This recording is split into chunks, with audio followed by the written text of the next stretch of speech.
Hello everyone, welcome to another video. आज के video में हम बात करेंगे आर्टिकल्स के बारे में। ठीक है, आर्टिकल्स यानी कि वो इंग्लिश ग्रामर वाला आर्टिकल नहीं। ये आपका जो होता है ना, इंडिया का जो कॉन्स्टिट्यूशन, वो वाला आर्टिकल। तो कुछ पीपीटी मैंने बना रखा है, उसी पीपीटी के हिसाब से हम पढ़ेंगे। ठीक है।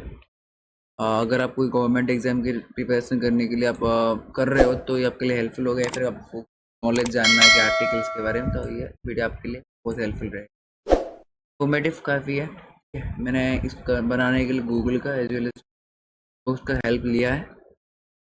तो शुरू करते हैं फटाफट से आज के टॉपिक को।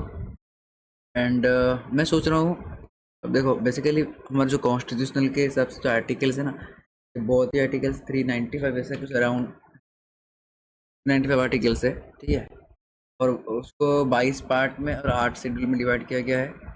तो उसको हम कवर करने के लिए मेरे पास दो ऑप्शन है। इधर मैं हर रोज़ ऐसे वीडियो बनाऊँ जिसमें 20 मिनट की वीडियो बना के उसके अंदर 2 से 4 आर्टिकल्स, 4 या 5 6 या फिर 10 ऐसे करके उस आर्टिकल के ऊपर वीडियो बनाऊँ, या फिर हर दिन मैं एक शॉर्ट छोड़े हर एक आर्टिकल्स के ऊपर। फॉर एग्जांपल मैंने एक शॉर्ट आर्टिकल दो के ऊपर, या फिर एक वीडियो बनाऊँ जिसमें मैं आर्टिकल 1 से लेके 10 तक क्या, दूसरे वीडियो पर आर्टिकल 10 से लेके मतलब 11 से लेके 20 तक क्या सूटेबल होगा, वो थोड़ा कमेंट में बता देना। उसी के हिसाब से आगे कंटेंट आएगा। तो फिलहाल बात करते हैं हमारे टॉपिक को। ठीक है, तो बेसिकली हमारे इंडिया में कॉन्स्टिट्यूशन में बेसिकली पहले हमारा जो था ओरिजिनली, ठीक है, ओरिजिनली आपका 395 आर्टिकल्स था, 22 पार्ट में और 8 शेड्यूल में, है ना। It is grown through amendment to 440 articles in 25 part and 12 schedule. पहले आपका जब इंडिया आपका जो हुआ था कॉन्स्टिट्यूशन फॉर्म हुआ था, तब कुल मिला के 395 आर्टिकल्स थे। उनके अंदर 22 पार्ट्स हुआ करते थे और उसके साथ 8 शेड्यूल हुआ करते थे, है ना। लेकिन अभी की अगर बात की जाए करंट सिचुएशन की, करंट सिचुएशन में क्या है, करंट सिचुएशन में कुछ ऐसा है कि 440 आर्टिकल्स है जो कि 25 पार्ट में डिवाइड हुए हैं और 12 शेड्यूल है। तो नेक्स्ट स्लाइड में हम देखते हैं मेजर पार्ट्स एंड की आर्टिकल। पहला, इस वाला स्लाइड में हम डिस्कस करने वाले हैं कौन कौन सा मेजर पार्ट्स कौन कौन सा है, कौन कौन सा की आर्टिकल्स के बारे में थोड़ा डिस्कस, मतलब ओवरऑली थोड़ा सा आइडिया ले लेते हैं। ठीक है, जैसे कि मेरे पास इस स्लाइड पे 6 पार्ट है, और भी ज़्यादा कितना 25 पार्ट है ना, 25 पार्ट है, लेकिन मैंने इस स्लाइड पे 6 पार्ट ही रखा है जो कि आपका मेजर पार्ट है ना। आपका मैंने लिखा ना मेजर पार्ट्स, जो कि आपका इंपॉर्टेंट है, जो मेजर पार्ट है बस उसी को मैंने इधर लिखा है कि ये 6 की 6 इंपॉर्टेंट है मेजर पार्ट। तो पार्ट 1 पे आपका आता है आर्टिकल 1 से लेके 4 तक, जो कि जो यूनियन एंड इट्स टेरिटोरी के बारे में है। ठीक है, मतलब इस वाले आर्टिकल्स में हमको यूनियन एंड टेरिटोरी के बारे में कुछ आइडियाज़ आएगा। और पार्ट 2 पे आपका 5 से लेके 11 तक सिटीजनशिप में है, यानी कि इस आर्टिकल में हमें सिटीजनशिप के बारे में कुछ आइडियाज़ मिलेगा। पार्ट 3 पे आपको फंडामेंटल राइट्स के बारे में कुछ आइडियाज़ मिलेगा। ऐसे करके पार्ट 4 पे directive principle of state policy, state की कुछ पॉलिसी के बारे में हम जानेंगे। पार्ट IVA का 51A कुछ स्पेशल है, देखेंगे क्या चीज़ है इसमें। हम कुछ फंडामेंटल ड्यूटीज़ के बारे में बात करेंगे। ऐसे करके इन दोनों में हम the union government and state government के बारे में बात करेंगे। और ये जो थे ये थोड़ा आउटलाइन है कि ये आपका मेजर पार्ट्स है। इसके अलावा मैंने आपको बताया ना 25 पार्ट्स है ना, 25 पार्ट्स है, 25 पार्ट्स है और 12 शेड्यूल से। और नेक्स्ट देखते हैं कुछ की एंड फ्रीक्वेंटली साइटेड आर्टिकल्स, यानी कि कुछ ऐसे आर्टिकल्स जो कि इम्पोर्टेंट है एंड वो फ्रीक्वेंटली मतलब बार बार वो यूज हो रहा है वो आर्टिकल्स। जैसे कि पहले आपको जो आर्टिकल है number 1, name and territory of union, ये आपका बहुत ही फ्रिक्वेंटली यूज्ड आर्टिकल है। ये आर्टिकल क्या है मैं आपको थोड़ा सा आइडिया दे देता हूँ। इस आर्टिकल में हमको सिटीजनशिप के बारे में कुछ आइडियाज़ आएगा, यानी कि आप एक इंडिया का सिटीजन हो, वो ये आर्टिकल डिफाइन करता है। नेक्स्ट आता है article number 14, equality before law. Next आता है article number 15, prohibition of discrimination on grounds of religion, race, caste, gender और प्लेस ऑफ बर्थ। ठीक है, कोई भी टाइप के डिस्क्रिमिनेशन नहीं होता है, प्रोहिबिशन होता है, कि मतलब कोई भी रिलीजन, कोई भी कॉलर को लेके या फिर कोई रिलीजन को लेके, क्या एक कास्ट, जाति या फिर डेट ऑफ मतलब प्लेस ऑफ बर्थ, कहाँ पे आप जन्म लिए, उसी के ऊपर कोई भी टाइप का डिस्क्रिमिनेशन नहीं होगा। वो हमें आर्टिकल 15 बता रहा है। आर्टिकल नंबर 19 हमें ये बता रहा है कि protection of certain rights regarding freedom of speech, assembly and movement. सबके पास फ्रीडम ऑफ स्पीच रहता है, ठीक है, फ्रीडम ऑफ असेंबली रहता है, मूवमेंट का फ्रीडम रहता है। आर्टिकल नंबर 21 जो कि सारा का सारा क्या है, फ्रीक्वेंटली साइटेड आर्टिकल है। मैं और एक बार बता रहा हूँ, सारे के सारे आर्टिकल जब हम डिस्कस करें, ये सारा का सारा आर्टिकल सभी फ्रीक्वेंटली यूज होता है, ठीक है, कॉमनली यूज होता है। ये सारा का सारा क्या होता है, कॉमनली यूज होता है, बार बार यूज होता है और कॉमनली यूज होता है। आर्टिकल नंबर 21 पे आपको देखने को मिलेगा protection of life and personal liberty, ठीक है, लाइफ का, पर्सनल लाइफ का जो होता है प्रोटेक्शन, लिबर्टी, ठीक है। और आर्टिकल 21 है राइट टू एलिमेंट्री एजुकेशन, आपको एजुकेशन की जरूरत पड़ेगी, एजुकेशन आपको ऊपर राइट्स है। Article number 32 remedies for enforcement of fundamental rights, right to constitutional remedies, ठीक है। आर्टिकल नंबर 50 पे आपको देखने को मिलेगा separation of judiciary from the executive. Article 123 पे आपको मिलेगा power of the president to promulgate ordinances, ठीक है, ये जो एक टर्म आपको देख रहा है ना, प्रोमुलगेट, ठीक है ना, ये क्या है, इसको मैं आपको लास्ट पे बताने की कोशिश करूंगा, ठीक है। एंड आर्टिकल नंबर 226 आपको power of high courts to issue certain rights, ये उसके ऊपर पावर देता है। Article number 280 provision for the finance commission. Article number 324 superintendence direction and control of elections by the election commission, ठीक है। Article 368 power of parliament to amend constitution. Amend मतलब क्या है, अमेंड का मतलब चेंज, ठीक है, अमेंड का मतलब क्या है, चेंज। तो ये आपका है कुछ की एंड फ्रीक्वेंटली साइटेड आर्टिकल्स। देखो, जितना आइडियाज आया, कुछ समझ में आया, कुछ समझ में नहीं आया, वो मैटर नहीं करता है, बस आपको थोड़ा सा आइडिया हो गया अगर इस स्लाइड पे से आपका आइडियाज हो गया कि क्या क्या आर्टिकल्स हम फ्रीक्वेंटली यूज़ करते हैं। जब हम डिटेल्स में पढ़ेंगे, डिटेल्स में वीडियो को देखेंगे, तो आपको धीरे धीरे समझ में आ जाएगा कौन सा आर्टिकल किसकी रिलेटेड है। नेक्स्ट स्लाइड पर अगर बात की जाए, पहला पार्ट हम शुरू करने वाले हैं। मैंने आपको बताया कि ना कि आपका पहला 395 आर्टिकल्स थे, ठीक है, 395 आर्टिकल्स थे 22 पार्ट्स में और 8 शेड्यूल में। अभी 440 आर्टिकल्स है जो कि 25 पार्ट पे और 12 शेड्यूल है। तो ऐसे अभी पार्ट्स हम शुरू करने वाले। पहला पार्ट आपका आता है ये आर्टिकल नंबर 1। आपको पता है पार्ट 1 पे सिटी यूनियन एंड टेरिटरी के बारे में था। पार्ट वन आर्टिकल नंबर 1 पे, पार्ट 1 में आपका आर्टिकल 1 से लेके 4 तक है, पार्ट 2 में आपको 5 से लेके 11 तक है ना। ये शुरू करते हैं पार्ट 1 आर्टिकल 1, जिसमें हमें ये जानने को मिला है कि article 1 of the Indian constitution declares that India as a union of states defining its territory to include states union. सरल भाषा में कहा जाए, मैं आपको समझाऊँ, आर्टिकल नंबर 1 हमें ये बता रहा है India union of states, states मिल के एक इंडिया बनाया है, ठीक है, सारे स्टेट मिलके एक इंडिया को बनाया है, ठीक है। तो इधर लिखा है देखो, India that is Bharat shall be union of states. मैंने आपको जो बताया, इस स्टेट्स मिलके यूनियन करके, यानी कि मिलके स्टेट्स मिलके भारत बनाते हैं, भारत जो का India, and defines the countries territory, है ना। ये आपका आर्टिकल नंबर 1 है कि India is a union of states, ठीक है। और एक बार मैं बोल रहा हूँ, India is union of states is state by articles number 1। तो नेक्स्ट चलते हैं आर्टिकल नंबर 2 पे। आर्टिकल नंबर 2 पे अगर बात की जाए, आर्टिकल 2 हमें ये बता रहा है grants parliament the power to admit new state into union और एस्टेब्लिश न्यू स्टेट, ठीक है। मान लेते हैं कोई भी एक स्टेट हो हमारे पास, ठीक है, मान लेते हैं केरल है, मान लेते हैं केरल है, तो वो केरल चाहेगा, क्वेश्चन आएगा कि केरल इंडिया पे ऐड हो सकता है या नहीं, या फिर वो चाहता है कि इंडिया पे ऐड हो जाए, है ना।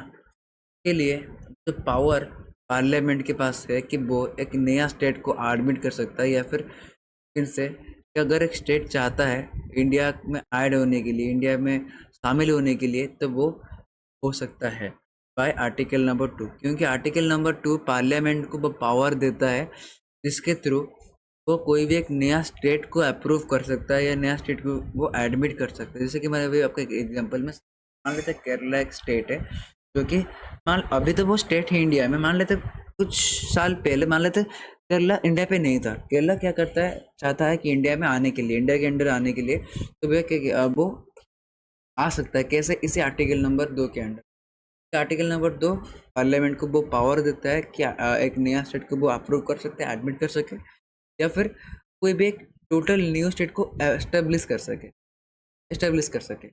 और ये सब कैसे होगा, ये कुछ लॉज के थ्रू पे होगा, ठीक है। इसलिए मैंने लिखा है it allow state to be added Indian through laws.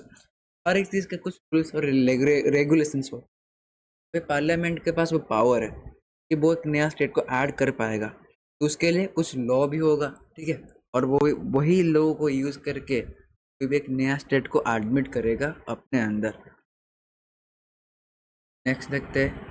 Next हमारे पास है आर्टिकल नंबर 3। देखते हैं आर्टिकल नंबर 3 क्या कहता है। ठीक है, आर्टिकल नंबर 3 हमें ये बता रहा है कि it empowers parliament to create new states, alter boundaries, names और टेरिटोरीज ऑफ एग्जिस्टिंग स्टेट।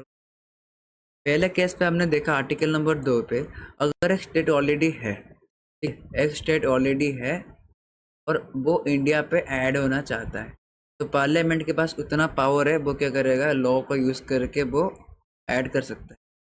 अब आर्टिकल नंबर 3 क्या हमें बता रहा है कि पार्लियामेंट के पास ये भी पावर है कि वो टोटली एक नया स्टेट को बना सकता है। इसलिए लिखा गया है क्रिएट ए न्यू स्टेट, एक बिल्कुल नया स्टेट बना सकता है। इसके साथ साथ स्टेट जितने भी एग्जिस्टिंग स्टेट है उनका नेम भी चेंज कर सकता है और उनका बाउंड्रीज भी चेंज कर सकता है, उनका टेरिटोरीज की भी चेंज कर सकता है। इतना पावर पार्लियामेंट के पास है। क्या क्या कर सकता है, क्रिएट न्यू स्टेट्स, या फिर अल्टर बाउंड्रीज चेंज कर सकता है, या फिर स्टेट का नेम को चेंज कर सकता है, या फिर उसका टेरिटोरीज का चेंज कर सकता है। ये आपका आर्टिकल नंबर 3 है। और एक बार मैं शुरू से बता रहा हूँ, थोड़ा रिकेप कर लेते हैं। आर्टिकल नंबर 1 पे हमने पढ़ा कि India is A union of state. India state का मिलके ही बना है, स्टेट सब मिलके इंडिया को बना है, तो इससे India is union of states. ये आपका आर्टिकल नंबर 1 बताया।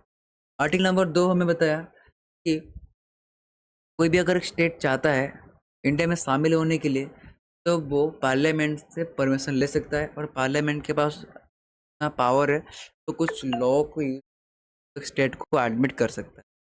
और आर्टिकल नंबर 3 ये क्या बता रहा है, ये बता रहा है कि पार्लियामेंट के पास इतना पावर है कि वो कोई भी एग्जिस्टिंग स्टेट है, एग्जिस्टिंग स्टेट का नेम या फिर बाउंड्रीज या फिर टोटल ही पूरा नया स्टेट बना सकता है ना।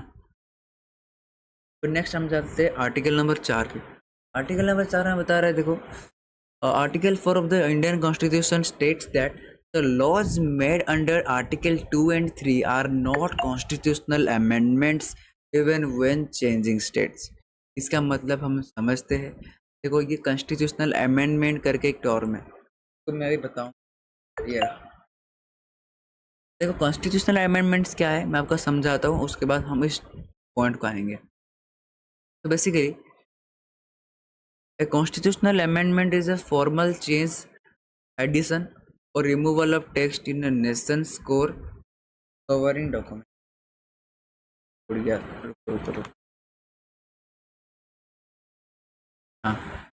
A constitutional amendment is a formal change, addition or removal of text in nation's core governing document। It allows a country to update its laws to fit new social and ecological needs without writing a brand new constitutions। Basically constitutional amendments क्या है, ये एक formal change है, ठीक है। और एक city छोटा सा चेंज होता है कहाँ पे, ये देखो, एक जब भी गवर्नमेंट फॉर्म होता है, गवर्नमेंट फॉर्म हुआ था तो कुछ ना कुछ डॉक्यूमेंट्स होता है होगा, है ना। कुछ डॉक्यूमेंट्स फॉर्म किए होंगे, उसी डॉक्यूमेंट में कुछ ना कुछ लॉज लिखा हुआ होगा, कुछ रेगुलेशंस, कुछ आर्टिकल्स, ठीक है, प्रिएम्बल सब कुछ चीज़ होगा। अभी बेसिकली कॉन्स्टिट्यूशनल अमेंडमेंट चीज़ क्या है, ये सिंपल लैंग्वेज अगर मैं आपको सिंपल भाषा में समझाऊँ, ये छोटा सा चेंज है। ये क्या है, छोटा सा चेंज है, ये एक फॉर्मल चेंज है जो कि एक एडिशन हो सकता है या फिर रिमूवल हो सकता है। इसका एक टेक्स्ट क्या है, वो टेक्स्ट होता है स्टेटमेंट, ठीक है, स्टेटमेंट होता है वो टेक्स्ट। यानी कि कोई भी मान लेते हैं हमारे इंडिया पे एक नया लॉ आया, इस्टेब्लिश हुआ, जैसे कि कोरोना टाइम गया, कोरोना में बहुत सारे रूल्स रेगुलेशंस आया था, ठीक है, सब मास्क पहनो वगैरह। ये मैं आपको एग्जांपल में समझाता हूँ, ये अक्ल में नहीं है, ये बस एक रेफरेंस के थ्रू समझाने के लिए मैं कोशिश कर रहा हूँ। मान लेते हैं हमारा कोरोना के टाइम पे कुछ नया नया रूल्स एस्टेब्लिश हुआ, जैसे कि मास्क पहनना, ठीक है, सैनिटाइजर रखना, सोशल डिस्टेंसिंग करके कुछ एक नॉर्म आया था, ठीक, ऐसे ही नया नया रूल्स आया था, ठीक है। ऐसे ही अगर इंडिया कंट्री में कुछ नया लॉज आता है, ठीक है, तो वो क्या करता है, इसी कॉन्स्टिट्यूशनल अमेंडमेंट के थ्रू चेंज होता है। यानी कि पूरा कॉन्स्टिट्यूशन को ना बदलते हुए छोटा सा बस टेक्स्ट को बदल लेते हैं। फॉर एग्जांपल देखो, जब पहले कॉन्स्टिट्यूशन फॉर्म हुआ था, कुछ सेटअप रूल्स होंगे कि इंडिया जब फॉर्म हुआ, इंडिया के अंदर ये होगा, इतना गवर्नमेंट्स होगा, ये गवर्नमेंट इतना काम करेगा, वो गवर्नमेंट उतना काम करेगा, और इस गवर्नमेंट का कुछ कुछ फंक्शन होगा, है ना, उसके कुछ सर्टन लिमिट्स होंगे, एंड उसके अलावा क्या क्या राइट्स होगा, बहुत सारे लॉज, बहुत सारे रूल्स हुआ होगा। अभी मान लेते हैं कि नया लॉ आया, मान लेते हैं लॉ एस्टेब्लिश हुआ, गवर्नमेंट ने डिसाइड किया कि एक नया लॉ लाएंगे, नया बिल पास करेंगे, तो उसको पास करने के लिए एक नया कॉन्स्टिट्यूशन को ना लिखते हुए बस छोटा सा चेंज होता है, इसी को कहते हैं हम कॉन्स्टिट्यूशनल अमेंडमेंट्स, है ना। आई थिंक आपको इतना समझ में आया होगा इसका मतलब क्या है। तो बेसिकली आर्टिकल नंबर 4 यही कहता है कि the Indian constitution states that laws made under article 2 and 3 are not constitutional amendments when changing state. देखो बेसिकली ये चीज़ होता है, वो कॉन्स्टिट्यूशनल अमेंडमेंट्स में लिखा नहीं जाता है, ठीक है, कोई फॉर्मल चेंज आपको नहीं होता है आर्टिकल 2 और 3 को, जो लॉ होता है उसको करने के लिए। 2 और 3 में हमें पता, 2 अप्रूव न्यू स्टेट्स और एडमिट न्यू स्टेट्स, 3 क्रिएट और ऑल्टर और रीनेम अ स्टेट। तो करने के कोई भी टाइप का कॉन्स्टिट्यूशनल अमेंडमेंट्स नहीं होता है, ठीक है, कोई भी फॉर्मल चेंज आपका नहीं होता है। चलिए अभी एक फैक्ट की ओर चलते हैं, ठीक है, एक फैक्ट की ओर चलते हैं। फैक्ट क्या है, देखो, the Constitution of India was adopted on November 26, 1949 by the Constituent Assembly. It later came into full force a couple of months later on January 26, 1950, a date celebrated annually as the Republic Day. आप जनवरी 26 पे आप Republic day मनाते हो, क्यों मनाते हो, क्योंकि उस दिन रिपब्लिक हुआ था, यानी कि कॉन्स्टिट्यूशन फॉर्म हुआ था। लेकिन अगर असल बात की जाए, उस दिन कॉन्स्टिट्यूशन फॉर्म नहीं हुआ था। बेसिकली कॉन्स्टिट्यूशन नवंबर 26, 1949 में ऑलरेडी फॉर्म हो गया था, इनके द्वारा, कॉन्स्टिट्यूंट असेंबली के द्वारा ऑलरेडी फॉर्म हो गया था। लेकिन उसको इम्प्लीमेंट करके फुल पावर पे लाने के लिए कुछ महीना लग गया, और वो पूरा ख़त्म होते होते जनवरी 26 यानी कि रिपब्लिक डे हो गया। तो इसीलिए उसी दिन को रिपब्लिक डे माना जाता है, ठीक है। उसी दिन क्या हुआ था, नहीं, जो हमारा था कॉन्स्टिट्यूशन फुल पावर पे, फुल फोर्स पे आया। लेकिन असल में ये जो कॉन्स्टिट्यूशन हमारा नवंबर 26, 1949 में ऑलरेडी ये लिखा गया था, आ चुका था ऑलरेडी। लेकिन बाकी जब इम्प्लीमेंट हुआ वो होते होते सब कुछ जनवरी 26, इसलिए उसी दिन को हम रिपब्लिक डे मनाते हैं। तो हम आते हैं नेक्स्ट पार्ट पे। जैसे कि मैंने अभी बताया था, पार्ट 1 हमारा जो था, पार्ट 1 जो था हमारा, बेसिकली ये हमारे इंडिया के जो यूनियन एंड टेरिटरी के बारे में था। Part 1 basically union and territory के बारे में था। हमने देख लिया कि कौन सा स्टेट का रूल्स रेगुलेशन क्या है, मतलब कैसे क्या होता है। और पार्ट 2 में आपको अगर याद दिलाऊं, आर्टिकल नंबर 5 से लेकर 11 तक ये सिटीजनशिप के बारे में है। देख लेते क्या क्या है। आपका पहला आर्टिकल है आर्टिकल नंबर 5। आर्टिकल नंबर 5 में ये बता रहा है, it defines the citizenship at the commencement of constitution specifying who became citizen of India on January 26, 1950। यानी कि यह हमें ये बोलता है कि जब आपका कॉन्स्टिट्यूशन फॉर्म हुआ था ना, तब हमारा इंडिया का सिटीजन कौन बन सकता है, ठीक है। अगर सोचे, अगर हम जाए 1949 पे, जब 1949 हो, 1947 हो, जब आपका ये आज़ादी मिला है ना, 1947 में हमें आज़ादी मिला, इंडिपेंडेंस डे हो रहा है। जब आज़ादी मिला उसके बाद धीरे धीरे पाकिस्तान सेपरेट हुआ, ठीक है, पाकिस्तान सेपरेट हुआ। अभी कौन लोग इंडियन होंगे, कौन लोग पाकिस्तान होंगे, कौन लोग चाइनीज़ होंगे, ठीक है, कौन लोग किस देश का लोग होंगे, ये सब कुछ का जो है सिटीजनशिप जो करके होता है एक चीज़, वो ये आर्टिकल नंबर 5 बता रहा है ना। यही आर्टिकल नंबर 5 हमें वो डिफाइन करता है। आर्टिकल नंबर 5 यही हमें बताता है कि कौन कौन लोग इंडिया का सिटीजन बन सकता है, सिटीजन ऑफ इंडिया। तो इसलिए इधर लिखा है, it defines the citizenship at the commencement of the constitution specifying who become citizen of India on January 26, 1950। ये मैंने बताया कि 1949 पे कॉन्स्टिट्यूशन फॉर्म हुआ था, लेकिन वो इम्प्लीमेंट होते होते जनवरी 26 हो गया 1950। तो जब इम्प्लीमेंटेशन हो गया, ख़त्म हो गया, तो उसके बाद ये आर्टिकल आया जिसके थ्रू में हमें ये बताया गया कौन कौन लोग सिटीजन, इंडिया के सिटीजन हो सकते हैं, कैसे क्या हो गए। उसके जाने के लिए हमें आर्टिकल नंबर 6 की बात करनी है, जो कि आपको नेक्स्ट वीडियो में आ जाएगा, ठीक है। आर्टिकल 6 में हम देखेंगे क्या क्या चीज़ें हैं। सब स्लाइड इतना तक था, मैंने ऐड नहीं किया, चलिए नेक्स्ट वीडियो पे हम उसके ऊपर डिटेल्स में जानेंगे, ठीक है। बेसिकली देखो, इतना तक आपको आई होप समझ आ गया होगा। अगर नहीं आया तो आप कमेंट्स सकते हैं मुझे आराम से। अगर वीडियो अच्छी लगी तो लाइक कर दीजिएगा, अगर अच्छी ना लगी तो मुझे कमेंट में कुछ सजेशन दे देना कि कुछ ऐसा बनाओ, ऐसा करना है, कुछ सजेशन डाल देना कि वीडियो में कुछ ऐसा ऐड करो, अच्छा लगेगा तो ऐसा कुछ ऐड कर लेना, मैं प्रूव करने की कोशिश करूँगा, ठीक है। आज की वीडियो इतने तक था। बेसिकली हमने आज 5 आर्टिकल्स कवर किए और कुछ बेसिक आइडियाज़ हमने जान लिया कि क्या क्या आर्टिकल्स है, कितने कौन सा आर्टिकल फ्रिक्वेंटली यूज़ होता है। अभी नेक्स्ट लेक्चर पे हम आर्टिकल 6 से स्टार्ट करेंगे, क्योंकि यही सिटीजनशिप के बारे में होगा। सिटीजनशिप कैसे वो होता है, इंडिया का सिटीजनशिप एक्सपेक्ट आपका ऐड भी हुआ था, ये सेव नहीं हुआ है, मैंने ऐड किया था कि एक्चुअली पाकिस्तान जब सेपरेट हुआ 1949 पे ही सेपरेट हुआ, आई थिंक, इतना याद है। जब पाकिस्तान सेपरेट हुआ तो कुछ लोग पाकिस्तान चले गए, इंडिया के लोग, कुछ लोग पाकिस्तान चले गए और कुछ लोग पाकिस्तान से इंडिया आ गए। तब पाकिस्तान लोग को भी इंडिया कहा गया, इंडियन कहा गया, और इंडियन लोग को पाकिस्तान कहा गया, क्योंकि उसके बाद आपका कॉन्स्टिट्यूशन आ गया, है ना। ये सारे का सारी चीज़ें हम आर्टिकल 6 में देखेंगे। तो आज के लिए वीडियो इतना ही तक था। अगर वीडियो अच्छी लगी तो जो मैंने बोला वो कर लेना, ठीक है।